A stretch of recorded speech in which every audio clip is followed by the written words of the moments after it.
સુરતના બારડોલીમાં પોસ્ટ અને પાસપોર્ટ ઓફિસને બોમ્બથી ઉડાવી દેવાની ધમકી, તંત્રમાં મચી દોડધામ. સુરત જિલ્લાના બારડોલી સ્થિત મુખ્ય પોસ્ટ ઓફિસ અને પાસપોર્ટ સેવા કેન્દ્રને બોમ્બથી ઉડાવી દેવાની ગંભીર ધમકી મળતા પોલીસ અને વહીવટીતંત્રમાં ભારે દોડધામ મચી ગઈ હતી.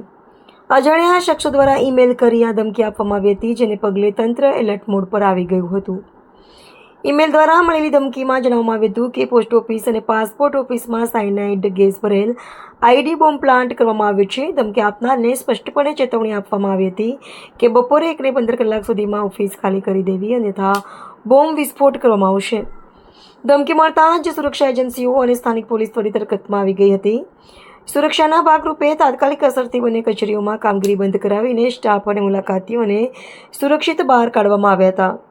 Surat rural police bomb detection and disposal squad અને ડોગ સ્કોડની મદદથી સમગ્ર બિલ્ડિંગ અને પરિસરમાં ખૂણે ખૂણે તપાસ હાથ ધરવામાં આવી હતી. પ્રાથમિક તપાસમાં કોઈપણ પ્રકારની શંકાસ્પદ વસ્તુ કે વિસ્ફોટક મળી આવ્યું ન હતું, જેને પગલે હાલમાં ધમકી હોક્સ હોવાનું જણાયું છે.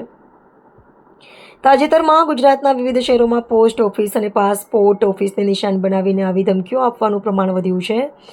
રથયાત્રા જેવા પવિત્ર તહેવારોના માહોલમાં ભયનો માહોલ ઊભો કરવા માટે અસામાજિક તત્વો દ્વારા આ પ્રકારના કૃત્યો કરવામાં આવી રહ્યા હોવાની આશંકા છે.